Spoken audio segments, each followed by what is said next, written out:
All right, so to my understanding, now I want to thank Khalid L.I. King from the Black History 101 Mobile Museum. He had set up a talk with a rabbi. Right. This is recently. Right. So, and I'm in front of a room full of Jewish people. Right. And I'm asking basic questions, and maybe you can help me out. Right. Let's look up the word anti-Semitic. Right. Who are the Semitic people? And then we're going to get to the public enemy thing. Right. So I looked up who is the Semitic people. And there's a list of Semitic people, and anyone can do this right now. You can look up who are the Semitic people, what are the Semitic languages. Right. Has absolutely nothing to do with any white people. Right. Not at all. So in order for me to be anti-Semitic, I'd have to be anti-black man, anti-black woman, anti-black people, anti-Africa, anti-all of the people. Because the Semitic people are black people. So y'all get that clarity. We're going to say that again. Now, the Semitic people are black people. So I cannot be anti-Semitic. Now, what do they really use the phrase anti-Semitic to do? That's the thing. To divide us. Exactly. Right. So they put this title on you, anti-Semitic, and then they neutralize you. Right. Separated me from the group. Right. Say he's a Jew hater. He hate white people. He hate gay people. He hate all white people with freckles and red hair and whatever. Right. And they put that on me, which I've never said these things. Right. You understand what I'm saying? I just ran down the history given to me by my elders. And anybody could read this for themselves. Right. So it ain't a Professor Griff hating people thing. Right. Now, closer to what happened with the public enemy thing, the brother by the name of James Baum, one of the X1Ws in the group, gave me some information because he was in touch with the research department of the Nation of Islam in Boston. Right. Got the information, and we talk about the secret relationship between blacks and Jews. Right. It was a manual. It wasn't even a book then. Right. Wow. I got it. I went to Kinko's so I could get me a copy. Right. The brother recognized me. Oh, you that dude from Public Enemy, man. Right. For real. I said, yeah, bro, I got to get to this thing because I was the road manager, so I was responsible for everything. I gave it to him. The brother gave me a copy, but he made himself a copy also. Yeah. So that's a violation, but cool, bro. Whoever you are. He wanted some information. He wanted some information. He was hungry. He was thirsty. Exactly. Okay, when I seen the brother again, dude gave me a box of them. And I gave James back his. So I read it. So now, the spokespeople for the group, me and Chuck, we did all the interviews. Right. We sat down. We went to D.C. We was doing the interview that day, and it wasn't even my interview. Right. Chuck's interview, he didn't want to do it. Right. So I sat down with him. Now, mind you, I'm the Minister of Information. Right. I got 2 suitcases now. Right. I used to carry with 2 suitcases full of books. Right, right. And so I laid them all out on the table. So when I went into the interview, I was ready. Right. The first question he asked is just like this. We just got to Exactly.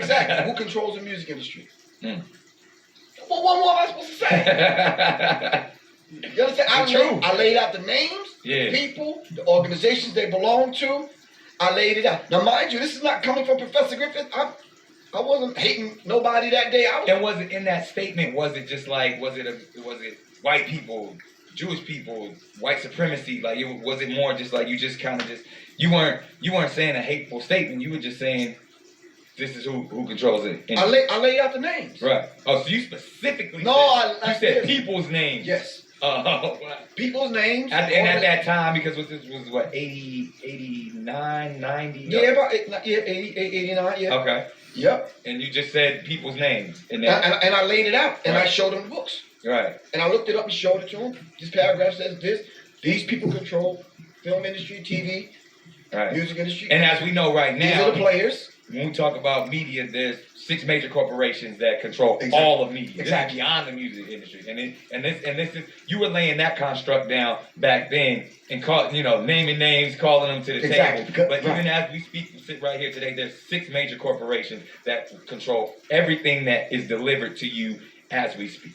Exactly. So the 6 people can sit in this room and decide everything that we experience as far as entertainment. We watching the movies, reading the magazines. 6 people. Right. I laid that out. It wasn't a Jewish conversation. Right. It was about the music industry. The first 20 minutes of the conversation, we was laughing, joking, dapping each other up, talking. Right. His girlfriend walked in. We were talking about David Mills now. Right. He dropped dead on a movie set. Right. His girlfriend walks in, and his girlfriend's white and Jewish. Well, I'm from Roseville, Long Island. We don't have no experience with white people like that. So I'm like... Except for Howard Stern. Exactly. So when she came and sat down, complexion of the conversation changed. It became more, and I'm like, you know what I'm saying? Yeah. A couple of times you even press the pause button on the cassette. Yeah, that privilege starts speaking. And right. So now he had to change his tone because now the white Jewish girlfriend is sitting next to him. Right. And she's getting offended by me calling out the Cohen, the Moskowitz, and the blacks. And the, right. And I'm like, okay, but still no hatred involved. I'm just laying the history out. Yeah, we're just speaking facts. But I finished the interview. He admitted and said to himself, you know something, this is the kind of stuff that can get you in a lot of trouble. And I'm like, now keep in mind now, I'm in my 20s. Just like these conversations. Exactly.